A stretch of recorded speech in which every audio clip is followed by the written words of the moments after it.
এমনি করে ওই সাহাবী ডাক দিয়ে বলে, মা গো মা,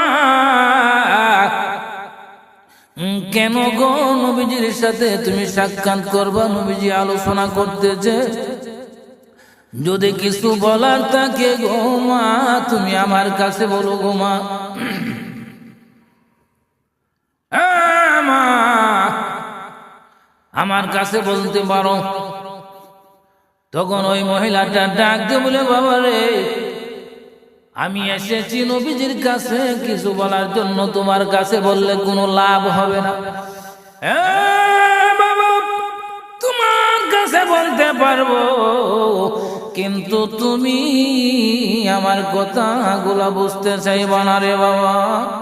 মেহেরবানি করে আমাকে দিনের নবীজির সাথে একটু কথা বলতে দাও। নবীজি যুদ্ধ সংক্রান্ত বিষয়ে কিছু আলোচনা করতেছে। এমনি করে হঠাৎ করে দেখে একজন মহিলা আওলা কেসে পাগল বেশে নবীজির কাছে দৌড়ে আসতেছে। একজন সাহাবী সামনে থেকে আটকিয়েছে। ওই মা দুঃখিনীকে ডাক দে বলে, মা গো তুমি কোথায় যাচ্ছ গো মা? মহিলাটা বলে, বাবা রে, আমি দিনের নবীজির সাথে একটু সাক্ষাৎ করবো রে বাবা। এমনি করে ওই সাহাবী ডাক দিয়ে বলে, মা গো মা, কেন গো নবীজির সাথে তুমি সাক্ষাৎ করবা? নবীজি আলোচনা করতেছে, যদি কিছু বলার থাকে গো মা তুমি আমার কাছে বলো গো মা। মা আমার কাছে বলতে পারো। তখন ওই মহিলাটা ডাক দিয়ে বলে, বাবা রে, আমি এসেছি নবীজির কাছে কিছু বলার জন্য, তোমার কাছে বললে কোনো লাভ হবে না। বাবা, তোমার কাছে বলতে পারবো, কিন্তু তুমি আমার কথাগুলা বুঝতে চাইবা না রে বাবা। মেহেরবানি করে আমাকে দিনের নবীজির সাথে একটু কথা বলতে দাও। নবীজি ডাক দিয়ে বলে, সাহাবাকে আসতে দাও। মহিলাটা কাছে গেল। যাওয়ার পরে নবীজি জিজ্ঞাসা করে, মা কেন গো তুমি আমার কাছে এসেছো গো মা? কি তোমার এমন দুঃখ ব্যথা বেদনা? মা, যত দুঃখ ব্যথা বেদনা আমি দয়াল নবীজির সাথে তুমি বলতে পারো গো মা। আমি মনোযোগ সহকারে তোমার কথাগুলা শুনবো। মহিলাটা ডাক দিয়ে বলে, হুজুর, আমি শুনেছি আপনি যুদ্ধের জন্য কিছু সামান কালেকশন করতেছেন, যুদ্ধের জন্য কিছু টাকা পয়সা কালেকশন করতেছেন। হ্যাঁ করতেছি। ওই মহিলাটা ডাক দিয়ে বলে, হুজুর গো, আমি সেই কথাটা শোনার পরে আমার মন পাগল হয়ে গেছে। কেন? ইয়া রাসূলুল্লাহ, যুদ্ধের বিষয়ে, যুদ্ধের সংক্রান্ত বিষয়ে, যুদ্ধের জন্য টাকা পয়সা কিছু সামান আমার দিনের নবীজি কালেকশন করতেছে, আর আমি নবীজির হাতে কিছু দিতে পারবো না। সেই ব্যথা বেদনায় আমার বুকটা ফেটে যাচ্ছে। রাসূল, আমি তো গরিব মানুষ, আমার টাকা নাই পয়সা নাই গো, কি দিয়ে আমি সাহায্য করব দিনের জন্য? নবীজি ডাক দিয়ে বলে, মা তোমাকে কিছু দিতে হবে না। যদি তোমার কিছু না থাকে, তোমার কিছু দিতে হবে না গো মা। তবে তোমার আগ্রহটা দেখে আমি খুশি হয়েছি। আমার মাওলাও তোমার প্রতি খুশি হয়েছে। ওই দুঃখিনী মা চোখের পানি ছেড়ে দিয়ে ডাক দিয়ে বলে, রাসূল আমি দিতে পারবো না গো, সেইটাও আমি সইতে পারবো না। আমি যেমন একটা জিনিস আপনার জন্য, আমার দিনের রাসূলের জন্য আমি নিয়ে এসেছি গো রাসূল, সেই জিনিসটা আমি যুদ্ধের জন্য আপনার কাছে দিতে চাই। বলে, কি নিয়ে এসেছেন আমার কাছে? বলেন আপনি কি নিয়ে এসেছেন। এমনি করে ওই মহিলাটা নিজের কুল থেকে একটা শিশু বাচ্চা সুন্দর করে দুটি হাত বাড়িয়ে নবীজির কাছে দিয়ে বলে, রাসূল গো রাসূল,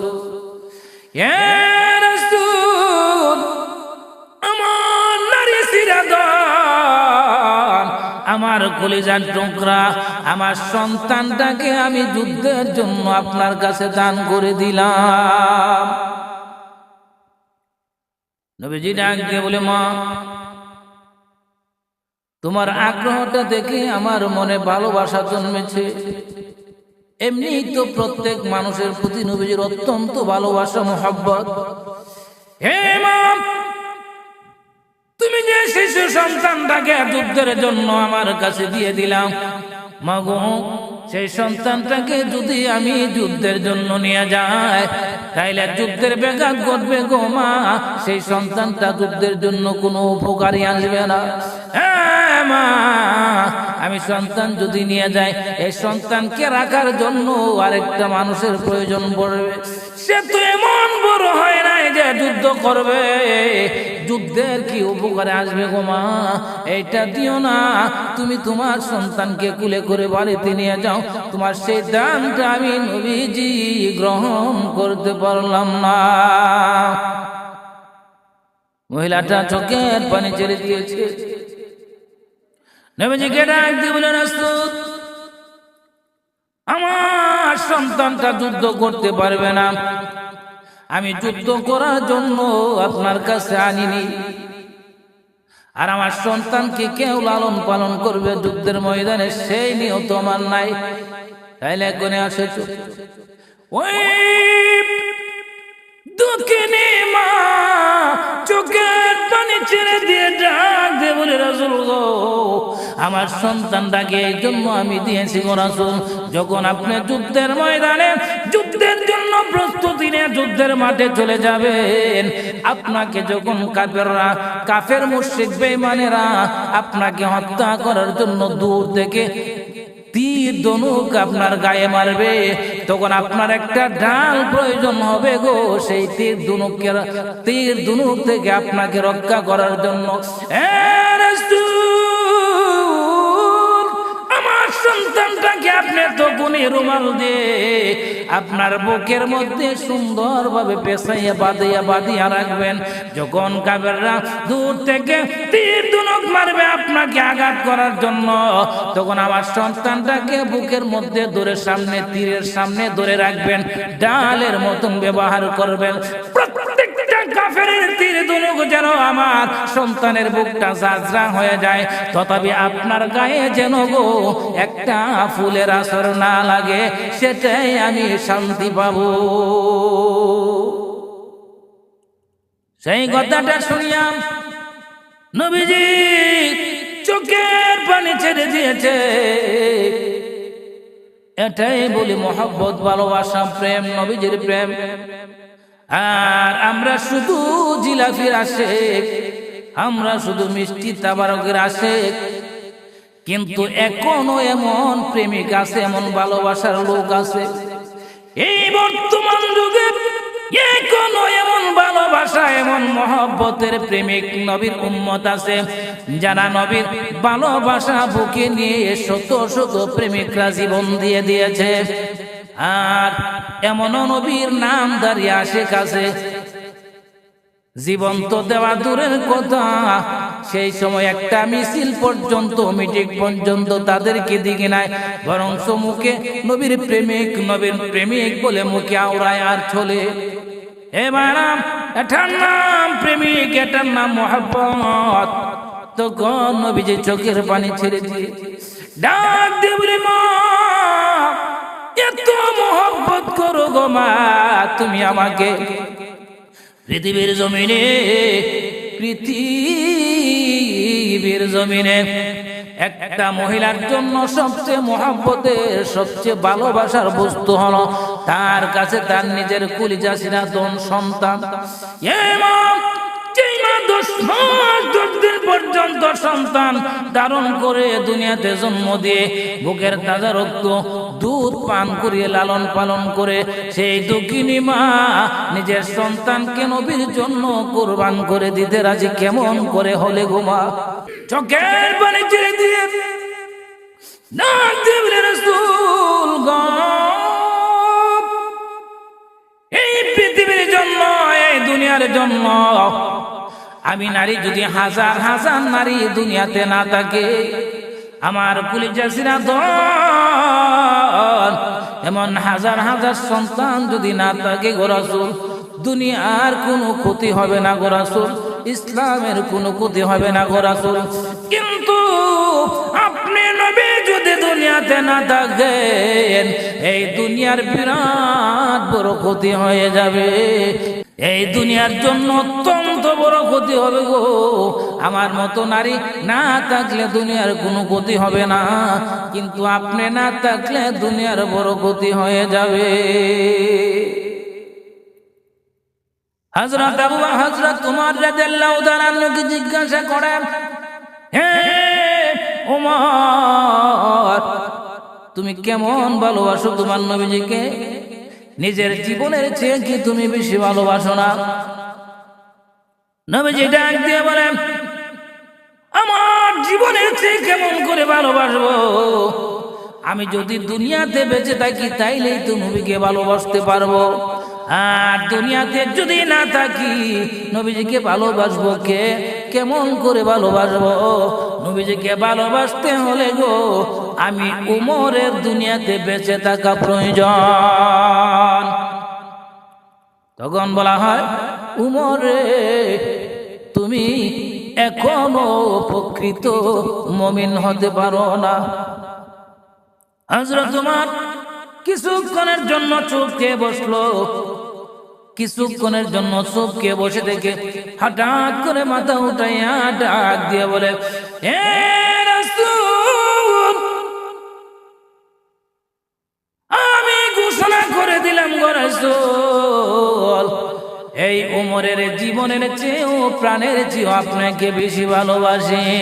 কারণ আমি উমরের মতন হাজার হাজার কোটি কোটি উমর যদি দুনিয়াতে না থাকে, এই দুনিয়ার কোনো বিন্দু পরিমাণ সরসা পরিমাণ ক্ষতি হবে না।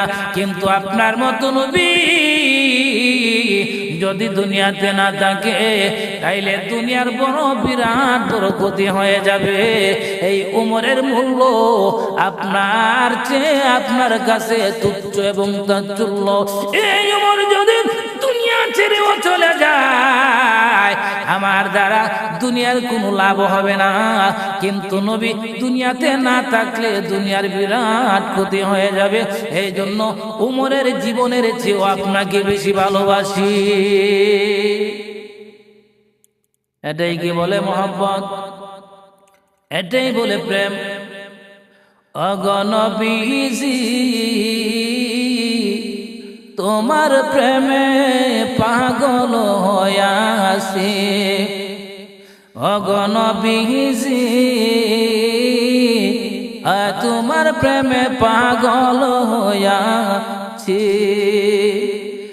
প্রেমে দরিয়াই প্রেমের নৌকারে ফালে তুইলা আসি, অগণবিজি তোমার প্রেমে পাগল হইয়াছি, অগণবিজি তোমার প্রেমে পাগল হইয়াছি। আবু বকর আলী উমর ওসমান গনি সবে মিলে তোমার নামে তুলেছে ধ্বনি। আবু বকর আলী উমর ওসমান গনি সবে মিলে তোমার নামে তুলেছে ধ্বনি। আল্লাহ আল্লাহ বলে মুমিন ফারি দিয়া হাসি, আরে আল্লাহ আল্লাহ বলে মুমিন ফারি দিয়া হাসি। নবীজি তোমার প্রেমে পাগল হয়াছি, নবীজি তোমার প্রেমে পাগল হয়াছি। পৃথিবীর মানুষ যতক্ষণ পর্যন্ত তুমি তোমার ছেলে সন্তান বউ বাচ্চা তোমার সম্পদ তোমার নিজের জীবনের চেয়ে ভালো মহব্বত বেশি না করবা নবীজিকে, ততক্ষণ পর্যন্ত তুমি প্রকৃত মুমিন হতে পারবে না। নবীজির হাদিসের মধ্যে বলে লা ইউমিনু আহাদুকুম হাত্তা আকুনা আহাব্বা ইলাইহি মিন ওয়ালিহি ওয়া ওয়ালাদিহি ওয়ান নাসি আজমাইন। এটাই কি বলে মোহাব্বত, নবীর প্রেম, নবীর ভালোবাসা। শুধু মুখে মুখে ভালোবাসা, সেইটা ভালোবাসা নয় গো, অন্তর থেকে প্রেম ভালোবাসা করতে হবে। জিহাদ করে মরে যাব, আর যখন বন্দুক দেখবে আর সামনে থাকবো না, জীবন দিয়ে দিব কিন্তু এক ফোঁটাও রক্ত দেব না। এমন প্রেমিক আশেকে কোনো পাওয়া যায়? দেখবেন পাগলের মতো আমি নবীর আশেক, নবীর প্রেমিক, আমি সুন্নি, আমি এইটা সেইটা। যখন নবীজিকে বেইজ্জতি করে কুটুক্তি করে তখন কিছু দল আছে নবীর প্রেমে জীবন দেয়, আর তারা শুধু মুখে আওড়ায় আর সামনে খুঁজে পাওয়া যায় না। এটাকে প্রেম বলে না।